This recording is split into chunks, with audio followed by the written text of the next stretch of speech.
Hey there, baseball fans. Nathan Rohde and Shooter Hunt here with the latest episode of Coffee and Curveballs. Yet again, Shooter, it's a busy weekend with events going on all across the country. I was down in Florida for the Diamond Club Showcase. We had our guys at Lake Point for the Fall Upper Class World Series. Had some action in New Jersey. It may be fall. Things may be winding down, but there's still plenty to talk about.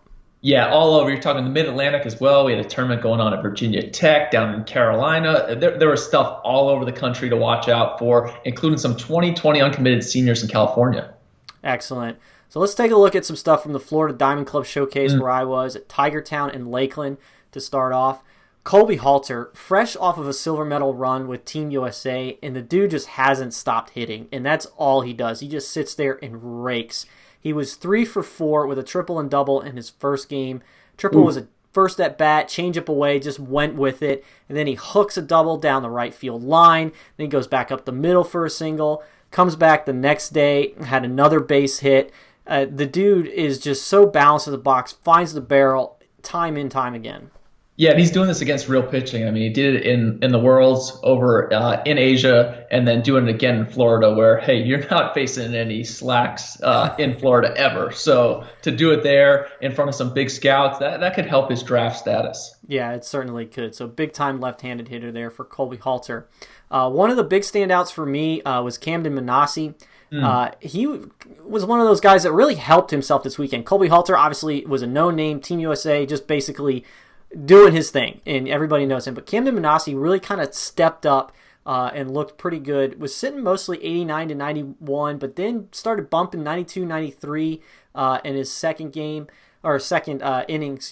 Mixed in a slider that flashed some sharp bite, 77 to 79. Struck out the first two batters he faced, then got Enrique Bradfield to fly out. Came back in the second inning and struck out the side in order. So 5 of the 6 batters he faced were strikeouts, running that fastball up to 92, 93. So good outing for Manassi.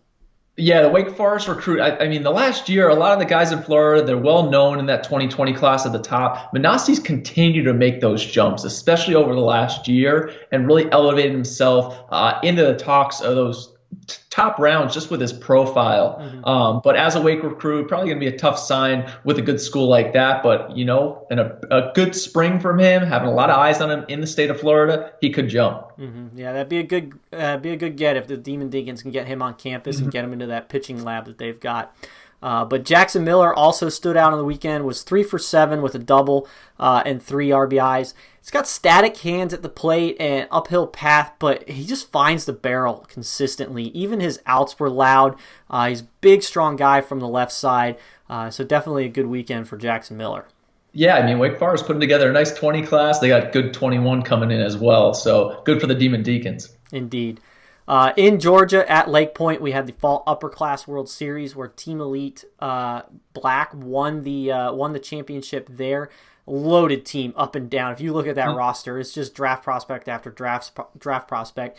The top of being, of course, Jordan Walker, big physical right-handed hitter. We've talked about him this summer.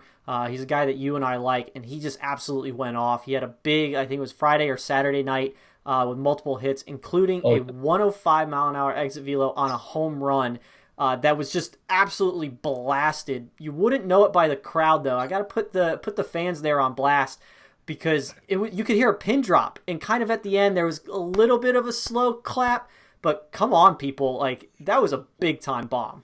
Rody, they were letting the moment play. It was hit so hard that I think everybody was just in awe. And it was a late reaction because it was hit so hard. And he had hits all weekend. Getting updates. Sean Duncan locked in on him throughout the weekend. I was following along closely. And Walker, I mean, Georgia, one of those big 4 states. Walker's one of those guys who could be a big name in 2020. No doubt. Also had Parks Harbor there, another strong right-handed hitter. The frame's looking good for him. It's projectable, but he's got current strength. And he punishes the baseball from the right side as well. I think he had a couple of triples, was another standout for our guys, including Sean Duncan, that were at Lake Point for that event. So Parks Harbor with a good weekend as well. But there was also some underclass guys there, some 21s. What do you got on Colby Shade? Well, Colby Shade was a recent commit to Oregon in that 2020 class from the Four Corners. He's from Colorado, so not quite as many draft guys there. I think he could start getting some looks this spring. high-waisted, real good athlete. Almost looks like a strong safety out there. Potential stick and center, 6'6", 6'5" runner. Just really swung the bat well. It was raw a couple years ago when I saw him, but it continues to come together well. And a really strong weekend out of the outfielder from the state of Colorado heading to the Oregon Ducks. Excellent. And then out of New Jersey, we had AJ Gracia, who is already committed to Duke. Is that right? Yeah, 23, left-handed pitcher, also swung the bat really well at the NJ underclass games, which has become a great event for guys to get on the scene. But from the Rainey School, which is well known for its basketball, so he'll be trying to boost that baseball program there. But low 80s fastball, good feel for both a breaking ball and a changeup. Struck out 5 in his outing. Really loose arm, really projects. Expect to see him in that initial 2023 overall rankings. Excellent. Well, we look forward to that coming out soon. So there's a look at the past weekend of standouts. As always, you can go to prepbaseballreport.com for more content. We'll have a hot list this week highlighting some recent standouts, and I'm sure we'll have plenty of content, more from the Florida Diamond Club, as well as the Upperclass Fall World Series that were at Lake Point. So appreciate y'all joining us today, and as always, for Shooter Hunt, I'm Nathan Rohde. This was Coffee and Curveballs, and until next time, we'll see you guys at the ballpark.